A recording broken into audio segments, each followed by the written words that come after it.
The morning sun cast long shadows across the massive orbital shipyard, its rays glinting off the polished hull of humanity's greatest achievement.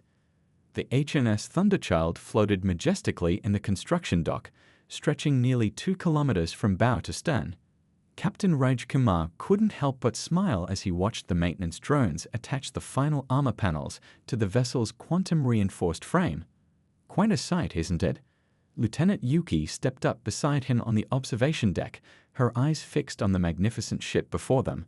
The two officers had spent the last 3 years overseeing the Thunderchild's construction, watching it grow from blueprint to reality. "Sometimes I still can't believe we built her," Raj replied, pressing his hand against the transparent aluminum window. Below them, crews in zero-gravity suits moved like slow-motion dancers across the ship's surface, their jetpacks leaving brief trails in the vacuum of space. "My grandfather used to tell me stories about watching the first moon landing on a tiny black and white TV. Now look at us." The ship's dark hull absorbed light in a way that seemed to bend reality itself, a side effect of the experimental quantum armor that made up its skin. Along its length, massive circular ports housed gravity manipulation engines that could tear space itself apart. The engineering team had nicknamed them reality bubbles, though nobody really understood how they worked. "Captain, engineering reports final diagnostics are starting now." Yuki's tablet chirped with incoming data streams. "They're powering up the quantum core for the first time." Raj nodded, his expression growing serious. This was the moment of truth. Either humanity's most ambitious project would come to life, or 3 years of work would literally implode. He keyed his comm unit. "Bridge, this is the captain. Begin power-up sequence. Nice and slow." Through the window, they watched as lights began to flicker to life along the Thunderchild's spine. It started at the stern, where the massive quantum reactor core pulsed with a deep blue glow, then spread forward section by section. The ship seemed to wake up, stretching its electronic muscles for the first time. "Power curve is stable," Yuki reported, her fingers dancing across her tablet. "Quantum field harmonics are—" "Wait." She frowned, tapping the screen. "Sir, we're picking up something strange at the edge of the solar system." "Define strange, Lieutenant." "Energy signatures unlike anything we've seen before. They're appearing and disappearing at regular intervals, just beyond Neptune's orbit. Almost like someone's watching us." Raj's spine tingled. He'd read enough science fiction to know what this might mean, but he forced himself to think like an officer. "Get me a direct link to Space Command. And tell engineering to continue the power-up sequence, but have them ready to shut it down at a moment's notice." As Yuki hurried to carry out his orders, Raj kept his eyes on the massive ship before him. The Thunderchild's hull now hummed with power, its quantum core giving off a soft, otherworldly glow that seemed to bend the very light around it. Whatever was out there watching them, he'd hoped they understood that humanity was no longer confined to their little blue planet. In that moment, as if answering his thoughts, all of the Thunderchild's external lights blazed to full power at once.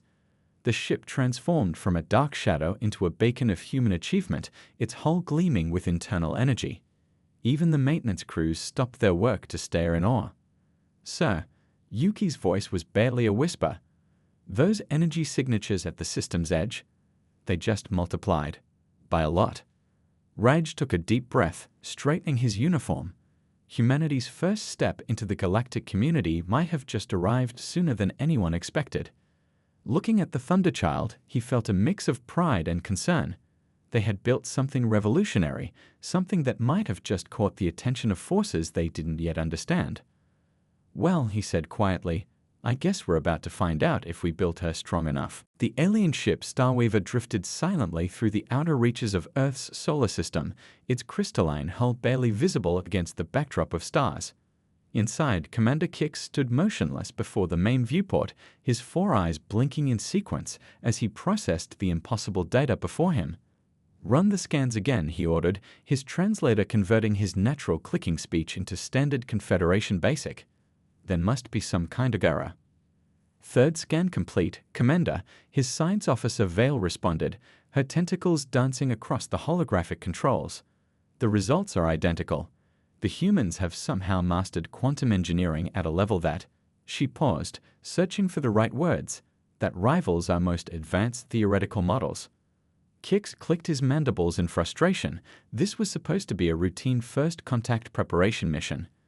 Their records showed Earth as a Category 3 civilization, barely able to reach their own moon, still burning fossil fuels, fighting among themselves over resources.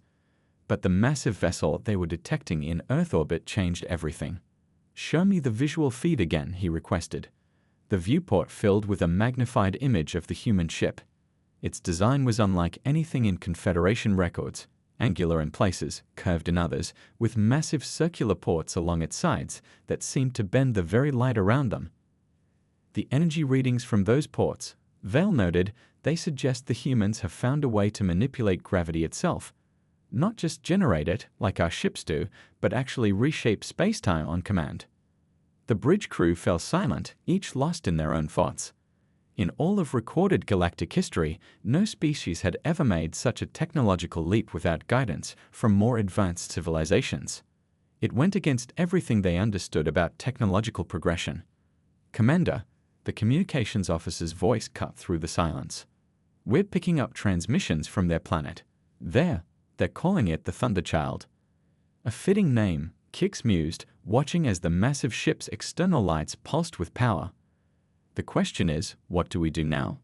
Standard protocol says we should initiate first contact, but," he gestured at the screen, "there's nothing standard about this situation." Vale moved closer to the viewport, her iridescent scales reflecting the starlight. "Perhaps we should consider that they might have detected us already. These energy signatures we're picking up, if they have technology this advanced, they must have equally advanced sensors." As if in response to her words, their instruments detected a surge of power from the human ship. The circular ports along its hull began to glow with an intense blue light, creating visible distortions in the space around them. "By the first stars," someone whispered from the back of the bridge. "They're powering up their drive system." Kix felt his heart's racing. In all his years of exploration, he'd never faced a decision quite like this. The humans had somehow achieved the impossible, building technology that should have been centuries beyond their reach. Did that make them potential allies to be welcomed, or a threat to be contained? "Commander," Vale's voice was urgent now. "The Confederation Council should be informed immediately. This changes everything we thought we knew about technological development, and if the humans can build one ship like this, they can build more." Kix finished her thought. He straightened his posture, coming to a decision. "Send a priority message to the Council. Mark it as highest urgency. But we're not leaving." He turned to face his crew. "We came here to make first contact with humanity, and that's exactly what we're going to do. They've shown us their achievement. It would be discourteous not to introduce ourselves." The bridge crew exchanged nervous glances but nodded in agreement. They had all joined the Exploration Corps to seek out new civilizations. Now they had found one that had somehow leapfrogged centuries of normal development to produce something extraordinary. As Kix watched the Thunderchild glowing in the distance, he couldn't help but wonder what other surprises these humans had in store for the galaxy. One thing was certain, the universe had just become a much more interesting place. The red warning lights flashed across the Thunderchild's bridge as Captain Raj gripped his command chair. On the main screen, a massive cluster of asteroids tumbled through space, their course taking them directly toward the Mars colony. "Time to impact?" he asked, keeping his voice steady despite the tension building in his chest. 17 minutes until the first asteroids hit the colony's defensive perimeter, Lieutenant Yuki reported from her station. "Colony shields won't hold against objects this size. We're looking at catastrophic damage if even one gets through." The bridge crew worked their stations with focused intensity. The Thunderchild had been on its maiden voyage, testing its basic systems, when the emergency call came in. Now they faced their first real crisis, with thousands of lives hanging in the balance. Conventional weapons won't be enough, Rage thought aloud, studying the tactical display. The asteroid cluster was too dense, too massive. Even the ship's most powerful missiles couldn't break up enough of the rocks in time. That left only one option, the untested gravity manipulation system. "Engineering, this is the captain. Prepared to bring the reality bubbles online." He took a deep breath. "All of them." A moment of stunned silence followed. They had never activated all 6 gravity manipulation ports at once. The power requirements alone were astronomical, and the effects on local spacetime were still largely theoretical. "Sir," Chief Engineer Rodriguez's voice crackled over the comm, "powering up all ports simultaneously could tear the ship apart. We haven't even tested 2 at once yet." "Noted, Chief. But those colonists don't have time for us to run more tests. Begin power-up sequence." The deck plates hummed beneath their feet as energy began flowing into the massive circular ports along the ship's hull. On the external cameras, they could see space itself beginning to ripple and bend around each port like heat waves rising from hot pavement. "Unknown vessel detected," the tactical officer announced suddenly. "Just appeared at the edge of our sensor range. They're watching us." Raj nodded grimly. Their mysterious observers had picked quite a moment to show up. Let them watch. Maybe they'll learn something. "Engineering, how long until full power?" 30 seconds to critical mass. The quantum core is holding stable, but these readings are off the charts. The asteroid field loomed larger on their screens, now only 14 minutes from the colony. Raj could see the tiny flickers of light that represented thousands of homes, families, lives that depended on them getting this right. "Gravity ports at full power," engineering reported. "Sir, what exactly are we trying to do here?" Raj leaned forward in his chair. "Something impossible. Target the center of the asteroid field. We're going to create a controlled space-time distortion that should, if our theories are correct, shred those rocks into dust." "Should, sir? That's why they call it a test flight, Chief." "Execute on my mark." The bridge fell silent except for the thrumming of the quantum core. Raj watched the numbers tick down, waiting for the perfect moment when the asteroids would be in optimal position. Mark. 6 beams of distorted spacetime lanced out from the Thunderchild's gravity ports, converging at a single point in the heart of the asteroid field. For a moment, nothing seemed to happen. Then space itself seemed to twist, fold, and tear open. The asteroid field shuddered, caught in competing gravitational forces millions of times, stronger than anything natural. Rocks began to stretch, compress, and finally disintegrate into clouds of fine dust. The effect spread outward from the center point, consuming the entire field in seconds. When it was over, nothing remained of the threat except a sparkling cloud of particles that would harmlessly scatter across Mars' upper atmosphere, creating spectacular auroras for the colonists below. "Gravity ports powering down," engineering reported, a note of awe in their voice. "Hull integrity holding. The ship handled it perfectly." Raj released a breath he hadn't realized he'd been holding. On the sensors, he could see the alien vessel was still there, still watching. He wondered what they made of what they'd just witnessed. "Well done, everyone," he said quietly. "I think we just proved that the impossible just takes a little longer. Now, let's go make sure those colonists know they're safe." As the Thunderchild turned toward Mars, the fine dust of the former asteroids glittered in its wake like scattered diamonds, a testament to humanity's newest achievement in the art of making the impossible possible. The Grand Chamber of the Galactic Confederation Council buzzed with nervous energy as representatives from over 30 alien species argued among themselves. The massive hologram floating in the center of the room showed the Thunderchild's demonstration of power playing on repeat as experts tried to make sense of what they were seeing. "This is unprecedented." Elder Vax pounded his crystalline appendage against the podium, sending sparkles of light across the chamber. "No species has ever developed such technology without guidance. It goes against everything we know about civilizational development." Ambassador Lee stood calmly at Earth's newly installed observation platform, watching the chaos unfold. As humanity's first representative to the Confederation, she had expected some resistance. But the level of fear and confusion surrounding the Thunderchild had surprised even her. "If I may address the Council," she spoke into the universal translator, her voice carrying across the chamber. The arguments gradually died down as all eyes, sensory stalks, and other various organs turned toward her. "You fear what you don't understand. I get that. But ask yourselves this. Isn't the fact that we developed this technology independently exactly why you should be talking with us rather than about us?" High Commissioner Zeal, a tall being with iridescent scales, leaned forward in their hover chair. The concern, Ambassador, is not just about the technology itself. Your species went from primitive rocket fuel to quantum engineering in less than a century. Some members of the Council believe this indicates outside interference. Lee couldn't help but smile. You mean they think someone else gave us the technology? I wish it had been that easy. I can show you the research labs, the failed experiments, the countless scientists who worked their entire lives to make this possible. We did it the hard way, through human determination and creativity.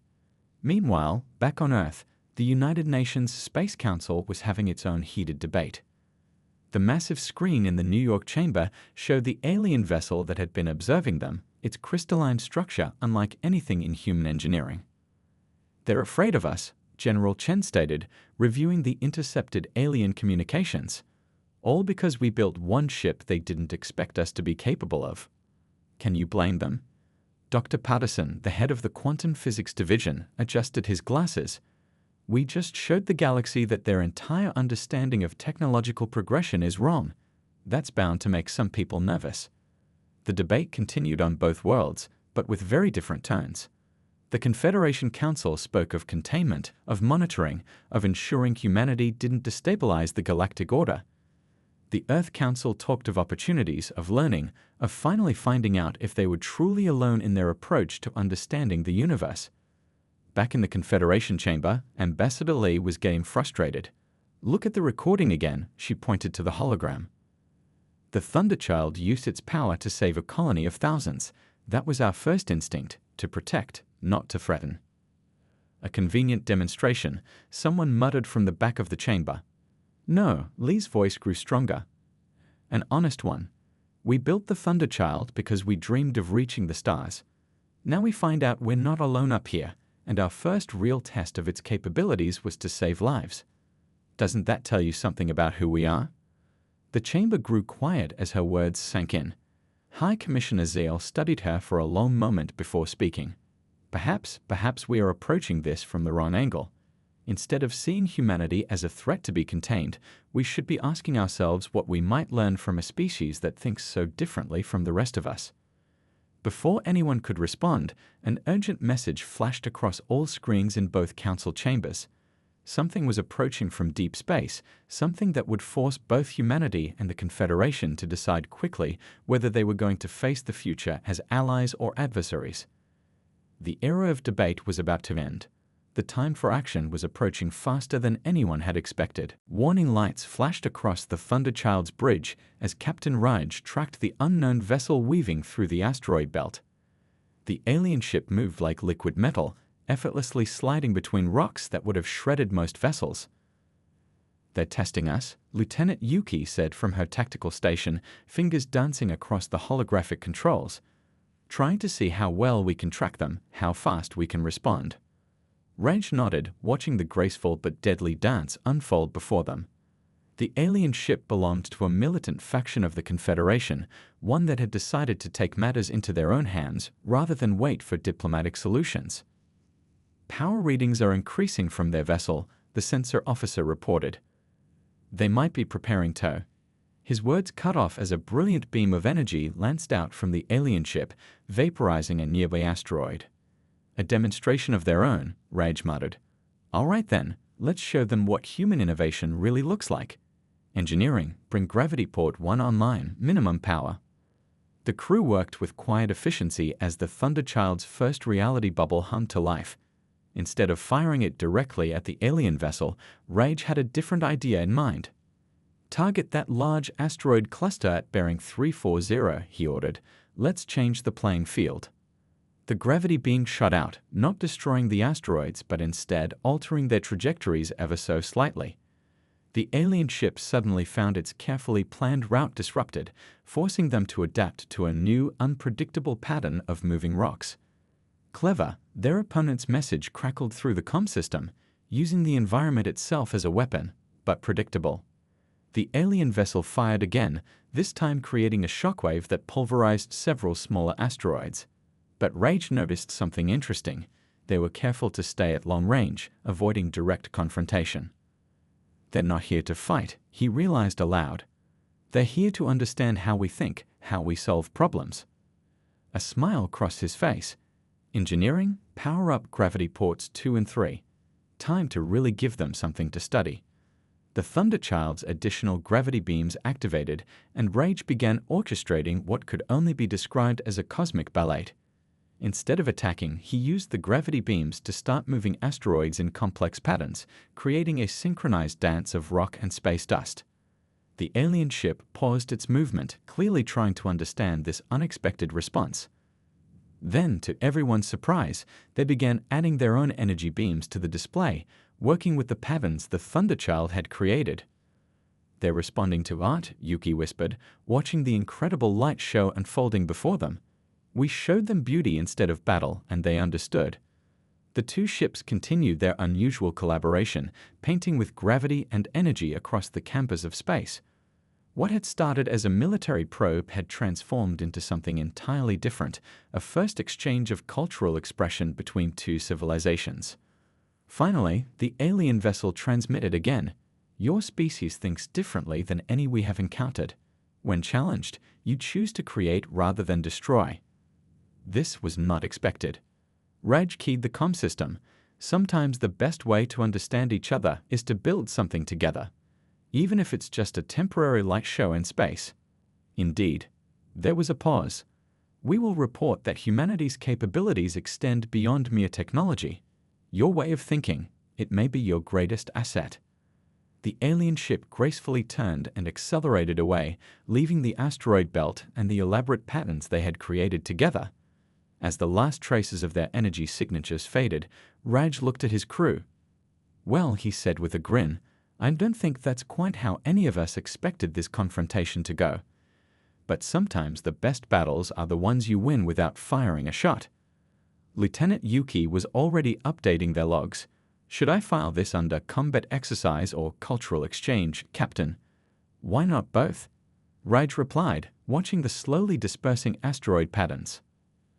"After all, sometimes the best way to show strength is to demonstrate that you don't always need to use it."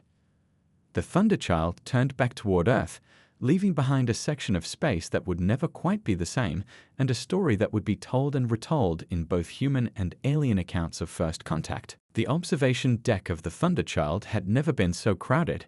7 alien representatives stood in their environmental suits, their varied forms creating an otherworldly gathering as they stared out at Earth floating in the distance. Captain Raj watched their reactions carefully. Some had multiple eyes that blinked in sequence, others had sensory tentacles that waved gently in the artificial gravity. "Your world," the tall crystalline being named Vax spoke through a translator, "it contains so much water.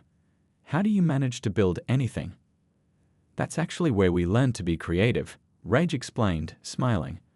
"When you have limited land, you learn to make the most of what you have. Maybe that's why we approached space travel differently than other species." The aliens moved through the ship with unconcealed curiosity, their questions ranging from the practical to the philosophical. They were particularly fascinated by the crew lounge, where off-duty personnel played cards and shared meals. "You encourage social bonding during space missions?" asked Krell, a squid-like being whose tentacles carried multiple scientific instruments. "Our species maintains strict isolation protocols during deep space travel." Lieutenant Yuki, who was leading this part of the tour, shook her head. "Humans need connection. The longer the mission, the more important it becomes. We learned that early in our space program." Meanwhile, aboard the Confederation flagship, Ambassador Lee was having her own eye-opening experience. The alien vessel's biomechanical corridors seemed to pulse with life, and the artificial gravity shifted subtly as they moved through different sections. "Your ship," the alien commander gestured with a graceful tendril, "it breaks many of our understood rules of physics. Yet you achieve this through mathematics and observation alone." Lee nodded, touching the living wall carefully. "We questioned everything, even our own assumptions. When something didn't make sense, we didn't dismiss it, we dug deeper." Back on the Thunderchild, the aliens had reached the engine room. Chief Engineer Rodriguez explained the quantum core's operation while carefully omitting classified details. The aliens' translation devices struggled to keep up with his enthusiasm. "The reality bubbles," one of the alien scientists clicked excitedly. "They don't just manipulate gravity, do they?" They reshape probability itself. Rodriguez grinned. Now you're getting it. We didn't try to fight against quantum uncertainty. We learned to dance with it. The day continued with exchanges of ideas and perspectives. The aliens shared stories of their own first steps into space, while the humans explained their rapid technological development. Both sides found themselves repeatedly surprised by the other's approaches to similar problems. In the ship's main conference room, Rage and the alien delegation gathered for a final meeting. The walls displayed a holographic star map showing both human and Confederation space. We came here expecting to find primitives, Vax admitted, his crystalline form reflecting the starlight.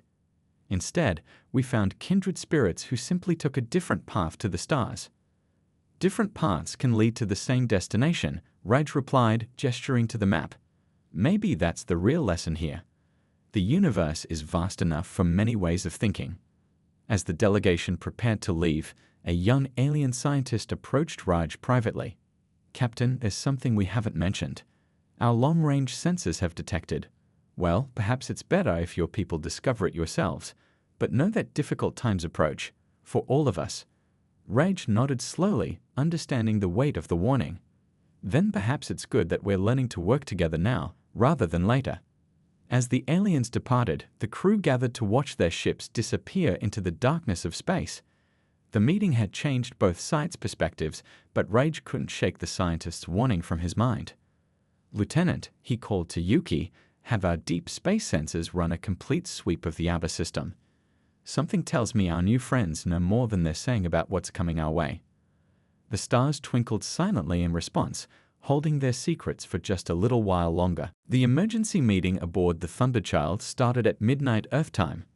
Captain Rage stared at the holographic display floating above the conference table, his face illuminated by the eerie red glow of the approaching threat.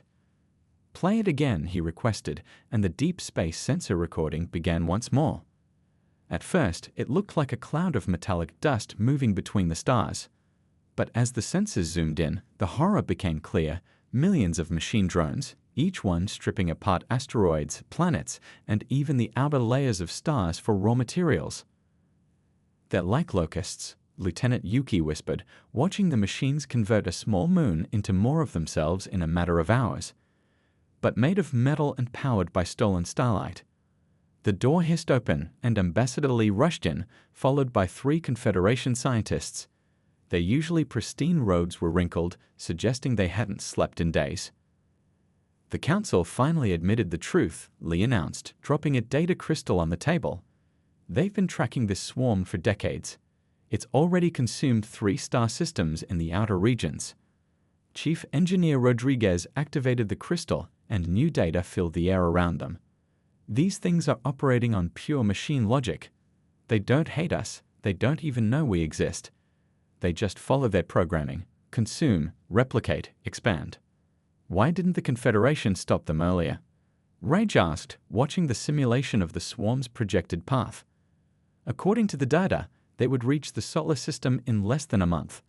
The eldest Confederation scientist, a being made of swirling gas contained in a transparent suit, spoke through the translator. Our weapons prove useless.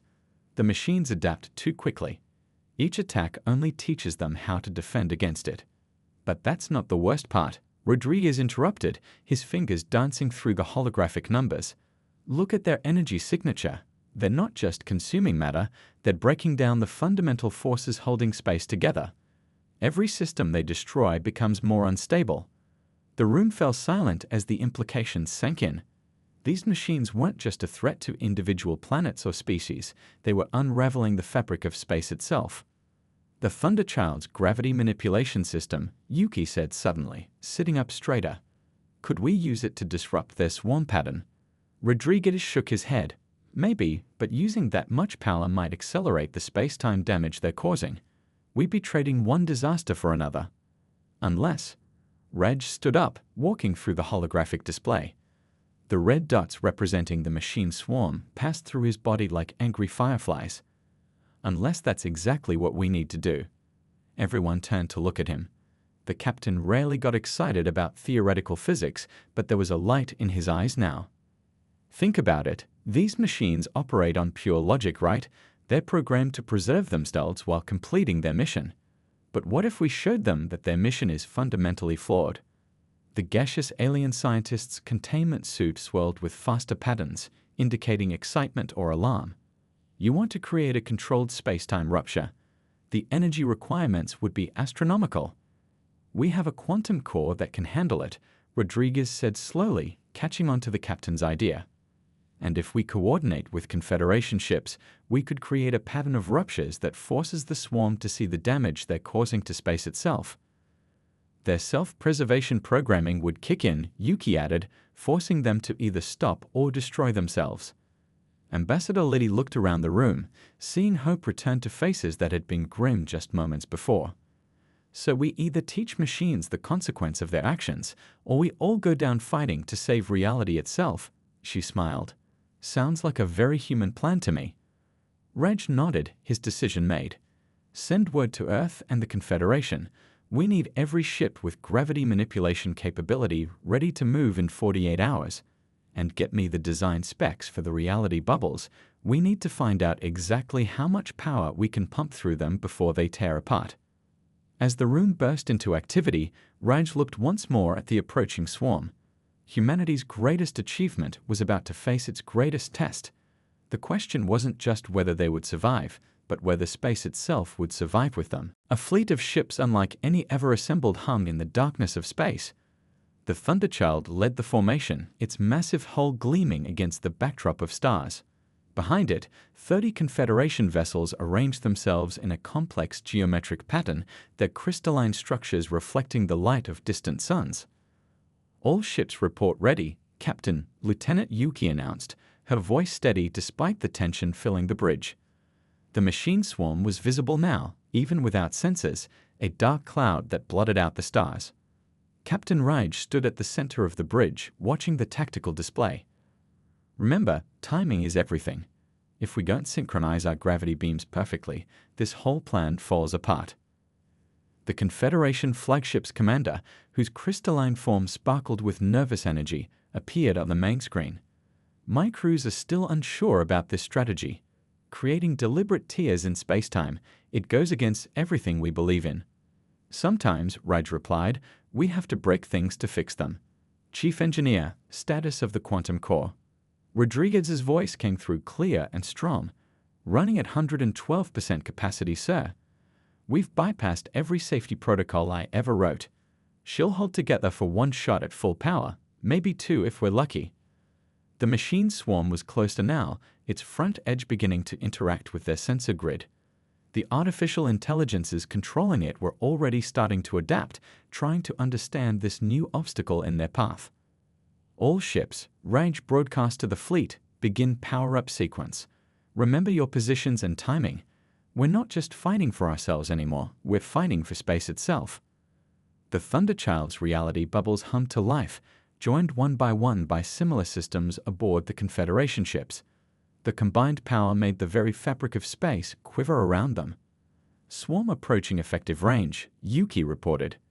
Their outer segments are accelerating. They're trying to flank us. Not today, Raj muttered. All ships, execute pattern alpha on my mark. The machine swarm suddenly split into multiple streams, showing an intelligence that made it even more terrifying. These weren't mindless drones. They were learning, adapting, thinking. Mark. 31 gravity beams lanced out simultaneously, their paths crossing in precise mathematical patterns. Where they intersected, space itself began to tear open, creating a web of controlled ruptures between the fleet and the swarm. Through these tears, the raw energy of spacetime itself became visible, a sight no living being was meant to see. The machine swarm halted its advance, its collective intelligence trying to process this new phenomenon.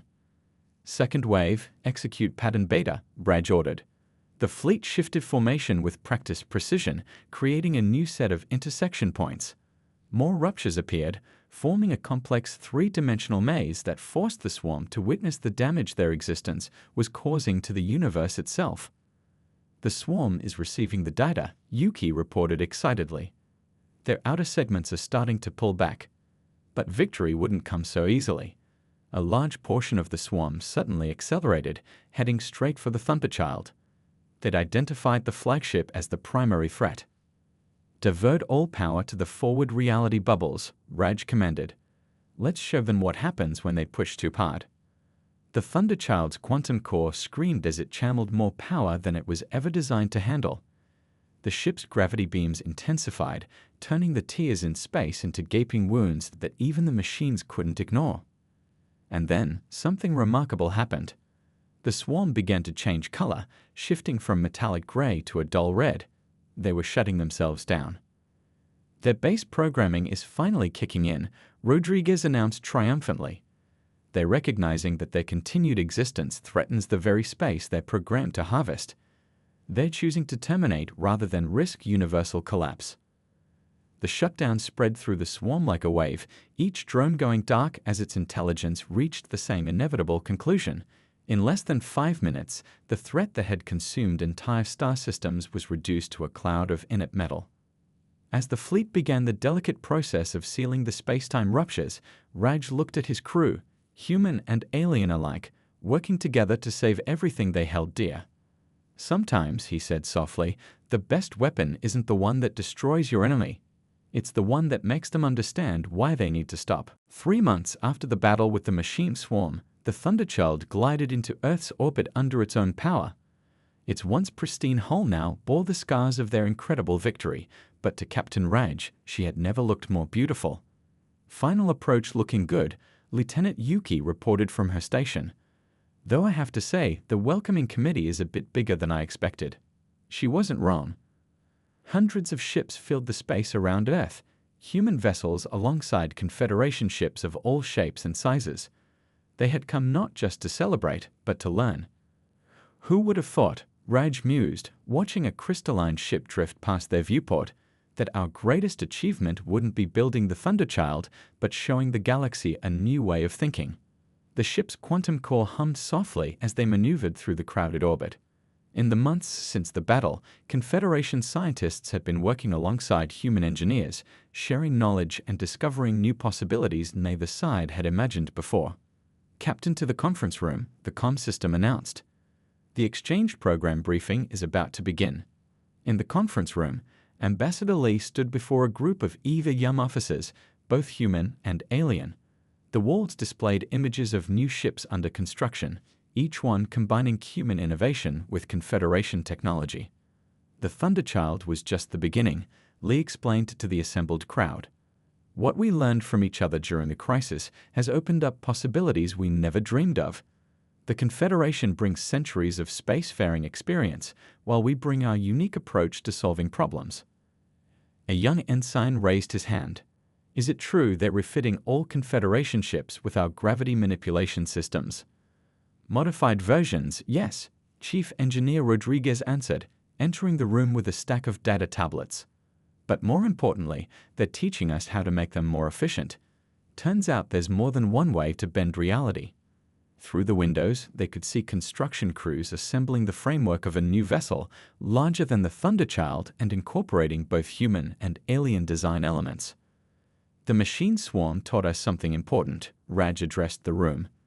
"The universe is too big, too complex for any one species to face its challenges alone. We each bring something unique to the table." The meeting was interrupted by a flash of light outside. A Confederation ship had just emerged from their version of faster-than-light travel, its hull gleaming with the same quantum armor that the Thunderchild used. The sight of alien ships using human technology still took some getting used to. "They said we broke all the rules of technological development," Lieutenant Yuki commented, watching the ship dock with the orbital station. "Maybe the rules needed breaking." Ambassador Lee smiled. "Sometimes the biggest discoveries come from asking why not, instead of why. That's what humanity brought to the galaxy, not just our technology, but our way of questioning everything." As the briefing concluded, Raj stayed behind, looking out at the busy space around his planet. Construction pods swarmed around new ships, research vessels conducted experiments with combined technologies, and crew transports ferried mixed species teams between stations. "Hard to believe it all started with one ship," Rodriguez said, joining him at the window. "One crazy idea that maybe we could do something impossible."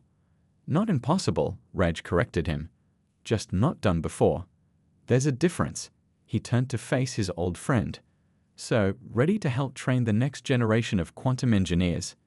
I hear the Confederation Academy is eager to learn our unique perspective on physics. Rodriguez laughed. As long as they're ready to learn that sometimes the best solutions come from breaking all the rules they thought they knew. Outside, the earth turned slowly below them, its blue oceans and white clouds a reminder of where they had started. But now, their horizon stretched far beyond one world, one system, or even one way of thinking. The Thunderchild had done more than save the galaxy from a deadly threat. It had shown that the best future would come not from following the expected path, but from daring to find new ones. As the sun rose over Earth's curve, its light reflected off hulls both human and alien, a testament to what could be achieved when different worlds learned to dream together.